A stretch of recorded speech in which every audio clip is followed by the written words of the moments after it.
जय श्री राम। अब प्रभु श्री रामचंद्र जी की कथा में आगे है कि प्रभु श्री रामचंद्र जी को मंडप में लाया गया है, प्रसन्न करके बैठाया गया है और अब उसके आगे की कथा कही जा रही है। इसके पहले की चौपाइयाँ मैंने इसी चैनल पर राम नई सीख नई राह पर डाला है, आप जरूर देखिए। और अब आगे बढ़ते हैं। आगे है कि मिले जनक दशरथ अति प्रीति, करि वैदिक लौकिक सब रीति, मिलत महादौ राज विराजे, उपमा खोजी खोजी कबि लाजे। राजा जनक और दशरथ जी बड़ी प्रीति से वैदिक लौकिक और सब रीति करके मिले। मिलते समय दोनों महाराजाओं की जो शोभा हुई उसकी उपमा खोज कर कवि लज्जित हुए, यानी उसके समान कुछ कहा जा सके ऐसी उपमा ढूंढने में कवि ढूंढते ही रह गए। लही न कतहु हारी ही मानी, इन सम एई उपमा उरानी, समध देखी देव अनुरागे, सुमन बरसी जसु गावन लागे।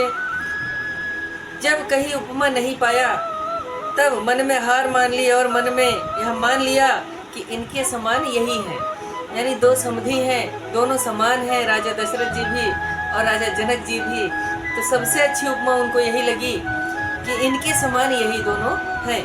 दोनों समधियों को देखकर देवता लोग प्रसन्न हुए और पुष्प वर्षा कर यश गाने लगे।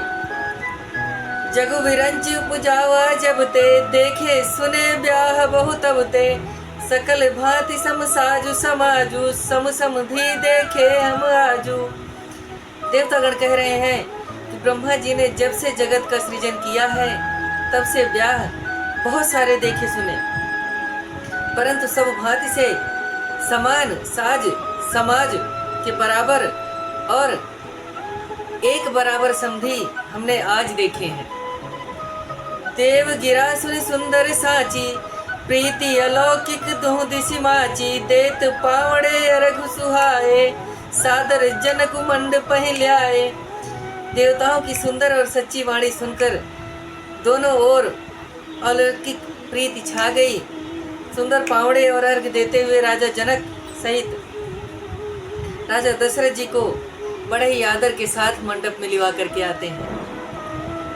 मंडप बिलो की विचित्र रचना, रुचिरता मुनि मन हरे निज, पान जनक सुजान सब कहूँ, आन सिंहासन धरे, कुल इष्ट सरिस वशिष्ठ पूजे, विनय करि आशीष लही, कौशिक ही पूजत परम प्रीति की रीति, तो न परे कही। मंडप की अनोखी रचना और सुंदरता देखकर मुनियों के मन हार गए। सुजान जनक जी ने सबके लिए सिंहासन लाकर रखे, फिर कुल गुरु और इष्ट देव के समान वशिष्ठ मुनि का पूजन किया, विनती करके आशीर्वाद पाया। विश्वामित्र जी की पूजा करते समय कि परम की प्रीति कहीं नहीं जा रही, यानी इतनी प्रीति थी कि वह कहीं नहीं जा सकती, वह लिख करके नहीं बताई जा सकती। अब आगे है वामदेव आदि कृष्ण, पूजे मुदित महीश, दिए दिव्यासन सबहि, सब सन लही आशीष। वामदेव आदि ऋषियों का पूजन राजा ने बड़े ही प्रसन्नता से किया और सबको दिव्य आसन देकर सबसे आशीर्वाद पाया। प्रभु श्री रामचंद्र जी की कथा में बने रहने के लिए आपका हृदय से धन्यवाद। जय श्री राम।